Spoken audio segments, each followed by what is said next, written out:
Hello, my name is Julie Ramsey, and welcome to Disability Insurance. Some key points of this session is the probationary period begins at the effective date of the policy. The elimination period is a deductible expressed in time rather than in dollars. So you go through the elimination period at time of claim. Own occupation means I can't do my own job. Any occupation means I can't do any job I've had training, education, or experience in. Let's get into the details. Disability income insurance. Why have it? It's designed to replace a portion of my income when I can't work because I am disabled and I want to provide for my family. Underwriting. It's based on occupational risk, and the riskier an occupation, the higher the premium.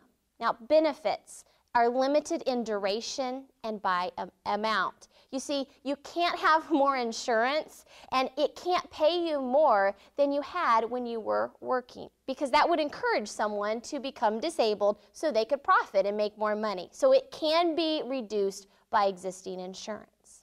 Let's go through some definitions. The probationary period, we talked about that. When does that start? It begins when the policy goes into effect, right?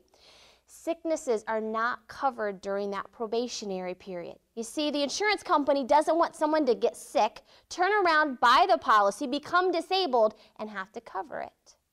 Accidents, however, are covered in the probationary period. Why? You can't plan a true accident. An elimination period is a deductible expressed in time, not dollars, right?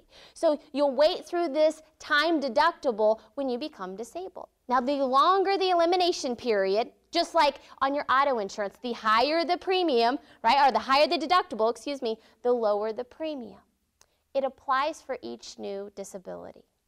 Now, the benefit period, right? So I become disabled, I wait through, I've paid my deductible, okay, that elimination period, I've waited through that time frame, and then I go through my benefit period. And it's simply, how long do you want to receive benefits? So you decide this when you buy the policy. Is it 2 years, 5 years, to age 65, whatever. That's determined when you buy the policy.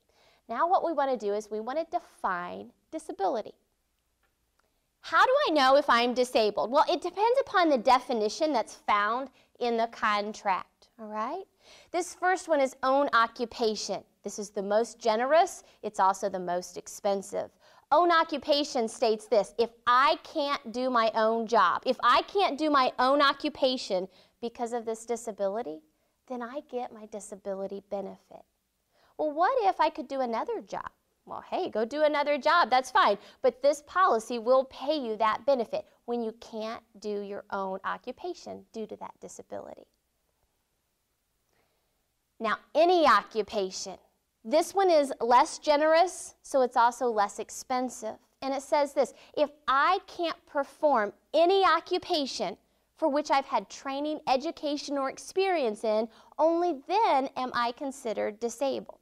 So maybe I can't do my job, right? But is there a job with my disability that I can do that I've had training, education, or experience in? So you see more folks coming back to work, and their policy doesn't pay because this is more restrictive. Non-occupational and occupational. Non-occupational simply means not at work. So I have coverage when I'm not at work. If I have an occupational policy, that means I have coverage 24/7 regardless of where I'm at. Presumptive disability. Now that key word there is presumptive. When these things happen, we presume the insured to be disabled. Please note, this has nothing at all to do with can you do a job. When these things happen to you, we just presume that you're disabled. Well, what would those things be? When do they presume I'm going to be disabled? Well, those examples would be loss of limbs. Okay? Say that you were in an accident and lost both arms, or the use of both arms or both legs, whatever. And permanent blindness. This has nothing at all to do with can you do a job. It's when these things happen, we presume you to be disabled. Partial disability. Now, first of all, you've been totally disabled. You're better, and now you're going back to work. But you're still partially disabled. You know, you can do some of the duties of your job, but not all of them. Or maybe the doctor says you can go back to work, but for the first 3 months, we only want you to work half days. And you think, well, gosh, if I go back to work, I'm missing out on income, my policy's not going to pay. What do I do? Well, partial disability states it pays a percentage of your benefits for a short term. And that would help until you can get ramped up, you're better, and then you can work on a full-time basis. Now, with residual disability, it's very similar. You're totally disabled, right? You've been off work, but now you're better. You're going back to work, but you're partially disabled. This also pays part of the benefit, but here's the difference. There are some disabilities where one gets better, but they're always going to have some sort of disability. Maybe they're confined to a wheelchair. And, you know, part of their job previously was making sales calls and going to clients' homes. And because of this disability, they can still work, but they can't make as much money as they once did due to the disability. So residual, think long-term. Partial disability that we talked about earlier, think short-term. But both are paying part. Recurrent disability. The insured becomes disabled. We know when the insured becomes disabled, the insured receives benefits. Now, the insured gets better, and the insured decides to go back to work.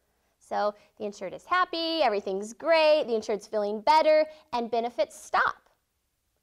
Now, just a few days or a few short months of returning back to work, the insured has a relapse or a recurrent disability, which means the same thing that happened to them originally, say it was a heart attack, happened again, just within a short time of going back to work. When this happens, this recurrent disability kicks in, and it says, there is no elimination period. You do not have to wait through another timed deductible, and you can get benefits immediately. So this will encourage me to go back to work, because if I have the same disability that happens again, I don't have to wait through that time deductible again. There's no elimination period. Benefits start right away. Pure loss of income pays a percentage of lost income. Now, we stated that you can't receive more disabled than you did when you were working. Well, typically with pure loss of income, it's usually capped at 60 to 80% of your earnings, and it's usually used with group disability. Group, typically you get that at work.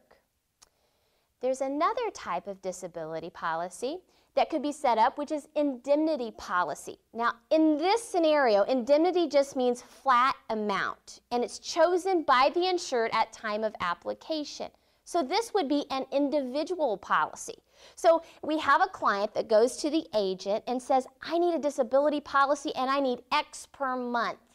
Indemnity policy, they state what they want it for. Now granted, it can't be more, the benefit cannot be more than they made when they're working. Impairment rider. Typically when we hear the word rider, we think of adding coverage, right? It's more premium, we're making it better. That is true except for this one. Impairment rider excludes coverage for a specific ailment or condition. Let me give you an example. Let's say that I'm the agent and I'm visiting with a client, and this client has tons of back injuries, right? Had all kinds of surgeries, all kinds of back issues, and they want to know, can I get a disability policy? Well, I'll tell you what, let's take an application, I'll send it into the underwriters, and let's see what happens. The underwriters evaluate that risk, and they say this. The good news is, we're going to write a policy on this client. The bad news is, we've put an impairment rider on your back, and if you become disabled because of your back, that impairment rider, it won't pay. It won't pay the benefit. So the good news is the client can get coverage, right? Because if we weren't able to exclude this, his back, then he couldn't get coverage at all.